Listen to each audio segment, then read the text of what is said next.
Pois é, pessoal. O termo Brazuela nunca teve tão respaldado pelos fatos como agora. O Brasil, sabe, como pôde chegar a um ponto de deixar o crime organizado ir tomando conta de tudo a ponto dos brasileiros se tornarem reféns? Eu falei no último editorial, estou repetindo agora, mas você deve ter acompanhado isso aqui comigo. A Avenida Faria Lima, famoso centro financeiro do país, concentra 42 alvos de uma mega operação do PCC, contra o PCC. Só em um dos prédios da avenida foram cumpridos 15 mandados de busca e apreensão. Policiais apreenderam documentos, computadores em empresas, corretoras e fundos de investimentos, as chamadas fintechs. Vem cá. Vocês repararam que foi só a Faria Lima dar as costas, para figuras importantes da política brasileira que... Vral. O PCC chegou na Faria Lima agora. Antes não. O que chama atenção é que dá a impressão de que tudo isso aconteceu só porque a turminha foi lá e disse não contra certas pessoas. Olha, isso aqui que está acontecendo, essa situação absurda, do Brasil ter chegado a um estado, sabe, a um narco-estado. Porque quando nós temos um estado paralelo, hoje, eu ouso dizer que o PCC, o crime organizado, tem mais influência e mais poder que grande parte do próprio Estado brasileiro. E como é que isso chega a tal ponto? É assim, é uma coisa que não tem como... não tem como questionar, mas quando você para pensar, nunca fez tanto sentido para você que fica aí falando, mas aconteceu isso, as caixinhas brancas, não sei o quê.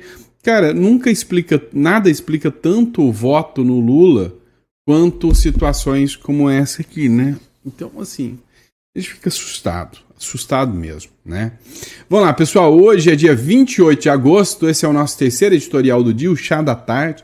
Só quis fazer o comentário que ficou em aberto no último editorial sobre esse caso aqui, mas deixa a gente assustado.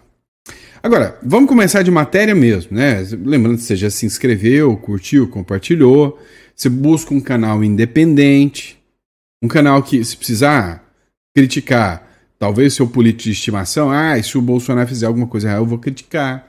Se o Lula fizer alguma coisa errada, eu vou criticar. Se o Lula fizer alguma coisa certa, eu vou falar que é milagre. Se você busca um canal assim independente, beleza, achou. Agora, a grande questão é que... Vai lá, curte, compartilha, vamos de matéria, vai. Não quero encher muito linguiça não, vamos pra cima. É o seguinte, o Vinícius Carrion fez uma publicação sobre uma matéria que foi divulgada no Metrópolis, que é essa aqui, do Igor Gadelha. Lula foi melhor tratado por aliados que Bolsonaro na véspera da prisão. E aí agora a crítica é para a direita, para a esquerda não. Na véspera da prisão, Lula manteve o discurso de que ele seria candidato ao Planalto. Já Bolsonaro assiste a disputa do seu espólio antes mesmo de ser preso. O que aconteceu? O Lula foi preso. Inelegível. Durante o período em que ele lá esteve, em Curitiba, bons tempos. Acontece que Haddad, esquerda, todos esperaram até que o Lula falasse, não, realmente precisamos de um novo candidato. A esquerda se unificou toda na figura do Haddad, que naquela época era conhecido como Poste. E o Haddad concorreu e perdeu para o Bolsonaro. O Vinícius Carrion escreveu o seguinte: isso é absurdamente nítido. Parece que os aliados de Bolsonaro estão torcendo logo pela sua prisão. Se não quiser, é outra coisa pior, Estão torcendo logo pela sua prisão. Assim poderão surfar em paz no eleitorado bolsonarista. Isso lembra muito, muito, muito o teatro das tesouras. E literalmente é este caminho que se sonda Literalmente, é esse caminho, né, que vai se embrenhando, a política brasileira. Olha, o pacto federativo, o pacto póstumo de Bolsonaro já foi feito. Tarcísio, Zema e Caiado, figuras que tá tudo bem serem candidatos. Merecem todo o respeito, diga-se de passagem. Mas precisam do Bolsonaro. Precisam. Se essa turma quiser passar o carro na frente dos bois, vão perder muito do público e do eleitorado do Bolsonaro. Pode ter certeza. Eles precisam desse eleitorado. Então, sim, essa matéria condiz muito com a realidade, essa matéria do Igor Gadelha, mesmo que você não goste. Tá? Sim, o Lula foi muito mais bem tratado que o Bolsonaro pelos aliados. E ainda te digo mais. Tem uma fala do 38 que incomoda muita gente. Que fala sobre a reciprocidade, sobre as alianças dentro da esquerda. Né? Dentro da esquerda. Ou seja, a esquerda vai trazendo o outro. A direita quer derrubar o outro. Você vê, o Lula foi preso. Ninguém da esquerda largou a mão do Lula. Grande parte não largou a mão do Lula. Grande parte que largou a mão do Lula é quem veio para a direita hoje. Né? Vamos falar do Valdemar da Costa Neto? Ou você esqueceu que o Valdemar da Costa Neto era uma figura que estava lá envolvido na esquerda? Largou a mão do Lula e veio. Então a turma que largou a mão da esquerda veio. A turma que ficou com o Lula, ficou. O Lula voltou com essa turma. Enquanto ele preso, a turma toda articulando junto com ministros que mandaram o Lula para cadeia. Eu tô mentindo. Os próprios ministros do STF apoiaram, deixaram o Lula ir para cadeia. A turma que ficou do lado do Lula articulou até que falou: nós vamos articular para trazer o Lula de volta. Colocaram o Lula de volta. O Lula foi puxando todo mundo. E hoje, todo mundo tá indo para cima do Bolsonaro. O que aconteceu? Quem foi pro lado do Bolsonaro, grande parte, tô falando de políticos, não do povo. O que o Bolsonaro tem, coitado, é o povo. Porque os políticos mesmo só estão com o Bolsonaro porque ele ainda tem espólio político. E já estão minando isso. A hora que o espólio político do Bolsonaro minar, abandonaram. Se eu estiver falando besteira, vocês podem me xingar, me chamar de pessimista, falando que eu sou um traidor. Mas é isso que eu estou vendo. Né? Veio grande parte de gente. Romário, pensa. Né? E aí, peixe? Romário, por exemplo. Essa é a figura que veio beirar o Bolsonaro. A Hasselmann lá, Frota. Você viu? As figuras que vieram juntando. E aí você vê, algumas ficaram e são fiéis. Aí você vê o Magno Malta. Você vê algumas figuras que realmente, não, estamos aqui do seu lado. Mesmo que o canhão do sistema esteja contra nós. É brincadeira não, meu filho. Vamos lá, ganhou repercussão agora, né, a Operação Imério. Pois é, o Defesa.net fez uma publicação de que o governo Lula estaria com um plano, um projeto, para resgatar resgatar o Nicolás Maduro e trazer para o Brasil ele e toda a sua família. O deputado federal Gustavo Gaia republicou essa matéria. A defesa, ou seja, o Ministério da Defesa do governo Lula disse que isso não existe. Mas agora foi alvo de publicações dentro da própria Venezuela. Dá uma olhada, Operação Imério. Foram filtrados planos militares para salvar o ditador venezuelano. Revelaram um presumido plano secreto de Lula para resgatar Nicolás Maduro mediante a Operação Imério, que incluía fragatas, tropas, navios, tropas especiais e um avião militar KC-390 para evacuar ele de Caracas para o Brasil. A operação foi parada porque foi rechaçada pelas Forças Armadas e teve também advertências dos Estados Unidos. É o que disse aqui a matéria do A Plus, da Venezuela, meu amigo. Pois é. Então, assim, você tá vendo, um não deixa o outro para trás. Meu amigo. A galera da esquerda é alinhada. Eles não costumam deixar o outro para trás. Agora, tá surgindo um núcleo novo da direita. E esse núcleo novo da direita, esse sim, começa a apresentar, né, sintomas diferentes daquela direita que veio atrás do Bolsonaro lá em 2018. A maioria virou as costas. Quantos foram eleitos com o discurso Bolsonaro? E a hora que o Bolsonaro precisou dele, eles pegaram o dedinho do meio e ó, né? Você viu isso? Mas vamos lá. Hoje eu tô querendo bater papo. É o nosso chá da tarde, tá? Vamos lá. Próximo bloco. Vamos falar Brasil em treta com Israel. Dá uma olhada nessa publicação. O Itamaraty condena um ataque de ministro israelense a Lula. Diz que o ataque é de forma grosseira e inaceitável. Tem uma tensão diplomática gigantesca. O Lula, por exemplo, já é considerado pessoa não grata dentro de Israel. E aí, o embaixador do Brasil foi excluído de Israel. Dá uma olhada. O ministro das Relações Exteriores classificou como ofensas, inverdades e grosseiras e inaceitáveis as declarações do ministro da Defesa de Israel, Israel Katz, sobre o presidente Luiz Inácio Lula da Silva. Nessa terça-feira, Katz chamou o Lula de antissemita, apoiador do grupo terrorista Hamas, e o associou ao líder supremo do Irã, o Ayatollah Ali Khamenei. Ele fez uma publicação onde tinha um bonequinho do Lula com o Ali Khamenei controlando ele, você lembra disso, né? Abre aspas, o ministro da Defesa e ex-chanceler israelense, Israel Katz, voltou a proferir ofensas, inverdades e grosseiras e inaceitáveis contra o Brasil e o presidente Lula, diz o texto publicado pelo Itamaraty em uma rede social. O Ministério das Relações Exteriores também diz esperar de Katz, né, que é o Israel Katz, em vez de habituais mentiras e agressões, que assuma a responsabilidade e apure a verdade sobre o ataque de ontem no Hospital Nasser, em Gaza. Cara, essa gente é tapada demais. Em vez de dar uma resposta se defendendo, os caras de novo se colocam como inimigos, falando, não, então vai lá ver o ataque de raça que matou palestino. Nós não somos.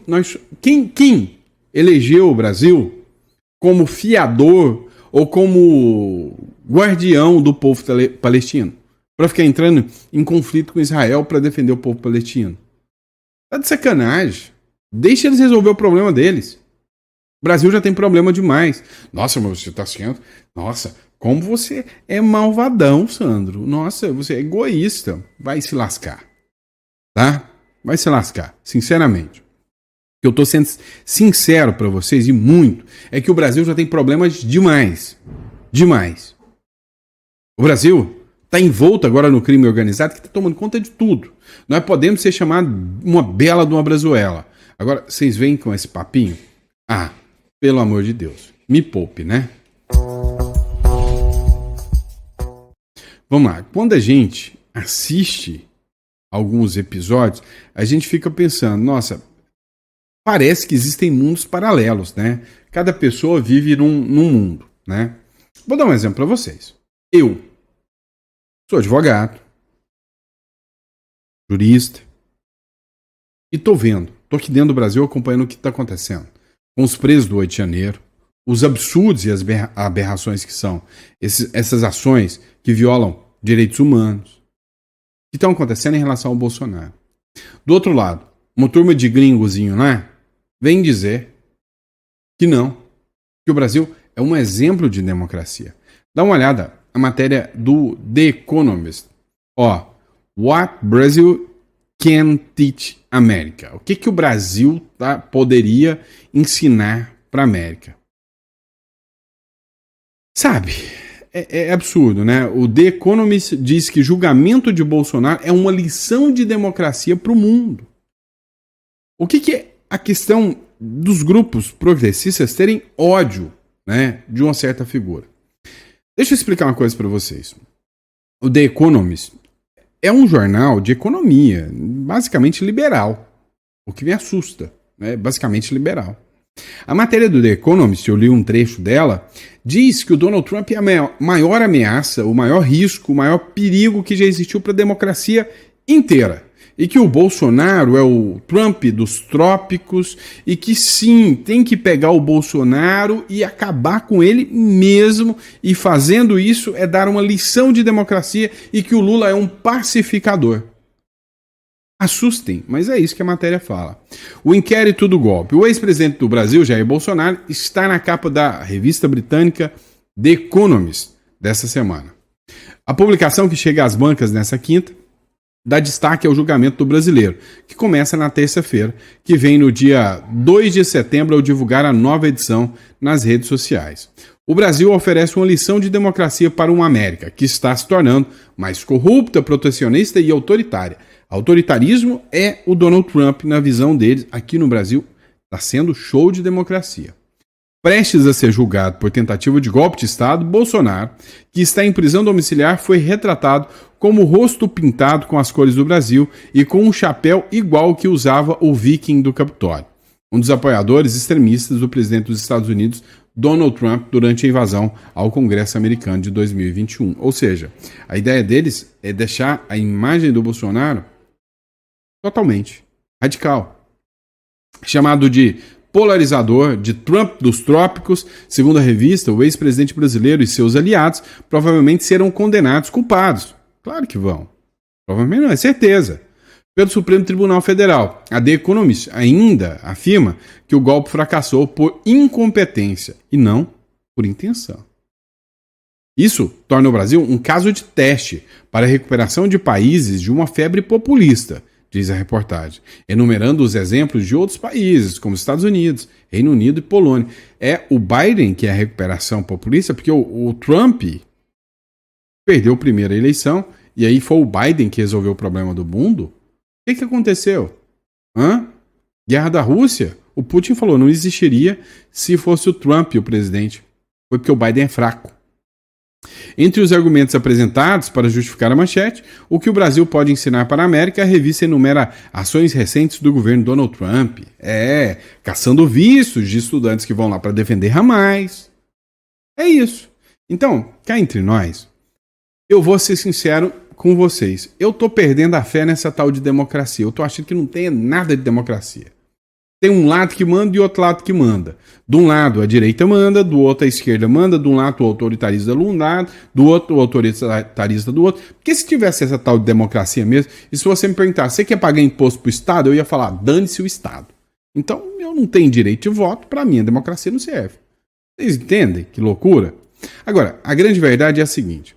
Se eu for olhar por esse prisma, eu estou fazendo uma análise filosófica. Não estou instigando ninguém não, viu? Seus aberrações aqui, logo vem, olha, tá instigando o ódio, né? Tá instigando o ódio. Eu não estou instigando nada disso não. O que eu estou falando é que, se isso aqui é democracia, não é. Então, o conceito de democracia que eu tinha, não existe. Atlas Intel, aprovação de Lula. Vamos para a próxima matéria, né? Só para mim acabar com isso aqui, que hoje está tenso. Vamos lá, pessoal, matéria da Atlas Intel. Aprovação de Lula volta a cair após sequência de alta. A aprovação do presidente Lula do PT voltou a cair, segundo a pesquisa Atlas Bloomberg, divulgada hoje. Olha só isso aqui, né? Aprovação de Lula, Atlas Intel. 51% desaprova o Lula e 47% aprova o Lula. Só 1% que não sabe opinar. A aprovação do Lula antes, né? Antes ele estava com 53% de reprovação, caiu para 51%, caiu para 50%, caiu para 49%, a aprovação subiu e agora voltou a cair. E aí tudo isso graças ao enfrentamento ao Trump, né? Pesquisa Atlas Intel coletou 6.238 entrevistas pela internet, tá? Pela internet, entre 20 e 25 de agosto. Cara, é o seguinte, eu não acredito em nada dessas pesquisas. Coloca no comentário. Você aprova ou desaprova o governo Lula? Estou fazendo uma pesquisa pela internet, com a mesma confiabilidade da Atlas Intel. Aprova ou desaprova? E aí vamos comparar os resultados? Cara, não tem como, tá? Assim, não é confiável esse tipo de notícia. Chega a 67% a percepção negativa dos brasileiros na economia. Ou seja, você sabe o que é quase 70% dos brasileiros achar que nós estamos tudo fuleira, né? Para não falar outra coisa. A percepção negativa de economia atinge 2/3 dos brasileiros, ou seja, 67%, né, de toda a população, que consideram ruim, de acordo com a pesquisa do Instituto Ipsos, divulgada nesta quarta-feira, durante o programa do Jornal da Gente na Rádio Bandeirantes, transmitida também na TV Band News. Então a gente está lascado, né? E aí, vamos lá. Eu tenho 70% de pessoas que consideram a economia caótica, o Brasil quebrado, o negócio ruim demais, mas 53% é que acha o governo Lula ruim. Então, peraí, eu tô com a economia ferrada, mas o governo ainda é bom. É o rouba mais faz? Vamos lá, outra matéria. Lula destrói o Brasil e a dívida pública chega a mais de 7,9 trilhões. Vocês sabem o tamanho do buraco que vai acontecer em 2027, né? Eu tô alertando para vocês. Não é 2026 o problema. 2026 o Brasil vai estar lindo. Vai ter dinheiro para todo mundo. Vão ser gastos trilhões em campanhas eleitorais. Vai ser tudo bonito. Mas em 2027, meu companheiro, você não sabe o que vai acontecer em 2027. A inflação, o impacto, o governo em colapso. Nos últimos dados divulgados pelo Tesouro Nacional, o estoque da dívida pública federal alcançou 7,94 trilhões em julho de 2025, registrando um acréscimo de 55,8 bilhões em relação a julho, o que representa um aumento mensal de 0,71%. Aumentou quase 1% a dívida, e está melhor do que investir em poupança, né? Reflexo tanto da emissão líquida quanto dos juros acumulados no mês. Ou seja, o Brasil está quebrando, o Brasil está lascado. Só que o pessoal quer te dizer que o Brasil saiu do mapa da fome. E aí, para mostrar que o Brasil está fora do mapa da fome, né, a gente vai deixar essa cena aqui, tá? Enquanto Lula celebra o fim da fome, uma mulher come comida na lixeira em Fortaleza. Pois é, ela viralizou esse vídeo aqui, né?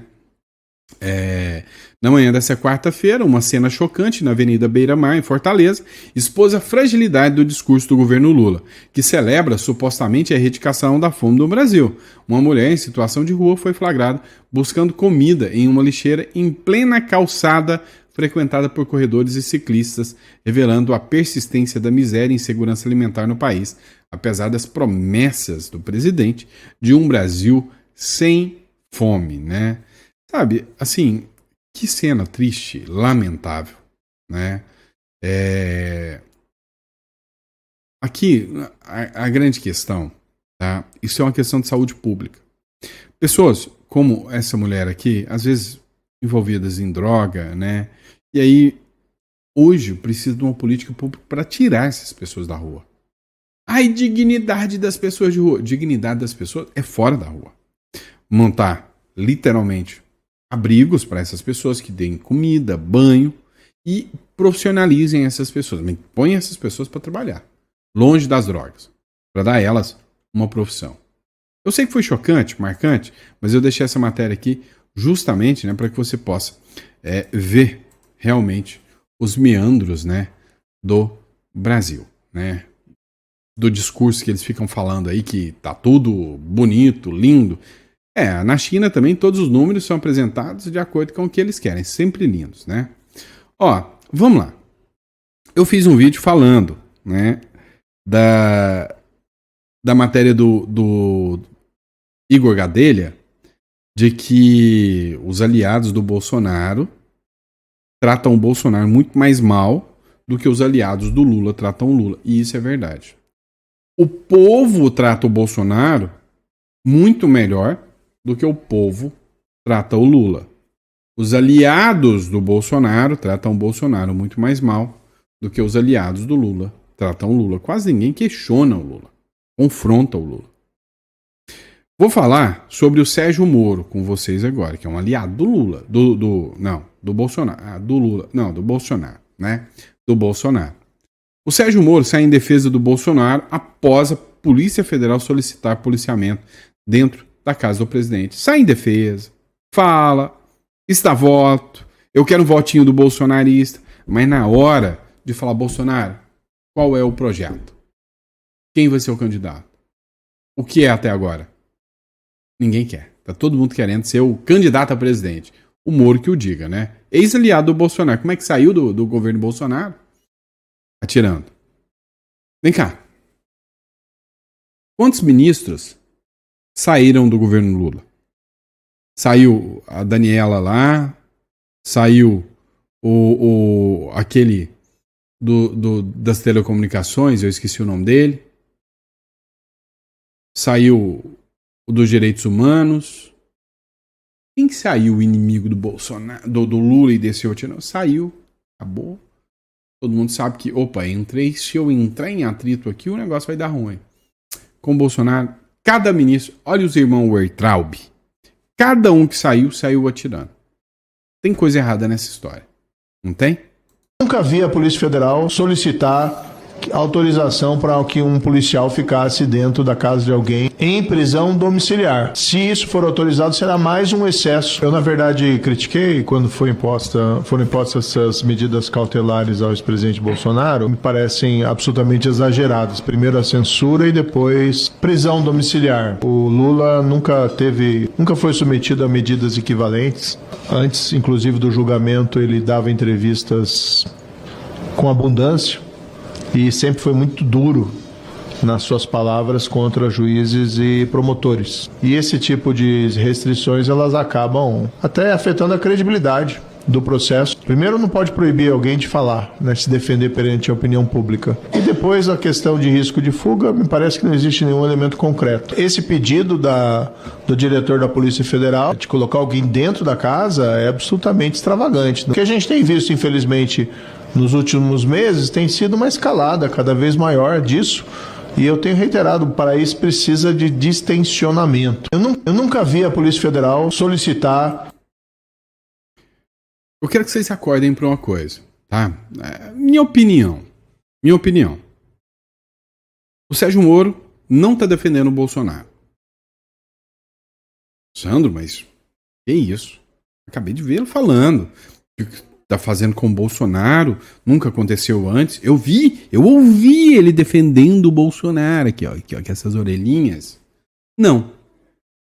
O Moro, ele não tá defendendo o Bolsonaro, ele tá alertando a sociedade como um todo para os abusos que estão acontecendo. Abusos esses estão escancarados e que vai chegar em todo mundo.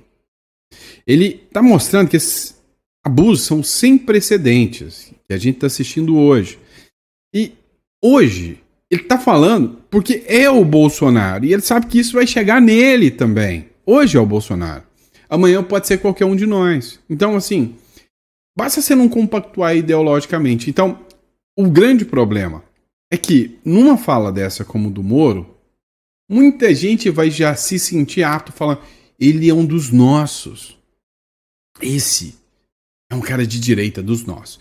Por causa de uma fala, você esquece toda a vida pregressa do cara e fala, não, esse é um dos nossos. Direita boa. Eu nem tenho nada contra o Moro, não. Eu gosto do Moro. Só que, cara, a gente precisa entender, né, a lógica do jogo, tá? A lógica do jogo. O Sérgio Moro não é um aliado do Bolsonaro. Não é. Hoje, o Sérgio Moro só tá falando isso porque ele sabe que ele não tá aliado ao lado do Lula e do STF. Porque amanhã a perseguição ao Bolsonaro acaba, ele vai para o ostracismo. E se o Moro não tiver um pinguinho de combate, não for um pinguinho combatente, ele não se reelege mais. E aí o discurso amanhã vai ser o do Moro. E amanhã o próximo, até a Polícia Federal dentro da casa dele, é o Moro. Então o Moro, ele só está alertando. Ó, essa escalada vai aumentar e vai pegar a gente. Mas ele não tá defendendo o Bolsonaro, não. Tá? Não tá defendendo. Até porque, o que eu tô falando? Porque a matéria escreveu isso, ó. Sérgio Moro sai em defesa de Bolsonaro após a PF solicitar policiamento dentro da casa do ex-presidente. Não. Ele saiu em defesa da liberdade e contra o abuso a uma pessoa. Não necessariamente ao Bolsonaro. Por quê? Porque ele sabe que o próximo é ele. Mas ele não é uma figura alinhada ao Bolsonaro. Pelo menos a minha opinião. Eu falei besteira, puxão de orelha, tá bom? E é isso, pessoal. Muito obrigado pela confiança, pela credibilidade. Vem cá, você vem assistindo tudo isso. Não, você já sabe o que eu vou falar, tá? Você já é acostumado. Você está assistindo tudo isso. Você realmente vai confiar nesse país? Ó, vou pedir para você entrar aqui na descrição, marcar uma consulta com a gente. Olha, o pessoal está desesperado com o Brasil. Para você ter uma noção, o mês de setembro já está com as consultas fechadas, tá? Então, se entrar em contato com a gente, você vai conseguir consulta lá no final de setembro, porque todo mundo está com medo do que está rolando no Brasil, tá? Então, entre em contato. Tirar uma cédula, uma residência uruguaia para você ter uma maior proteção. Então, é sempre importante, tá bom? Então, grande abraço a todos vocês. Fiquem com Deus e a gente volta daqui a pouco com o último editorial para vocês, tá bom? Grande abraço.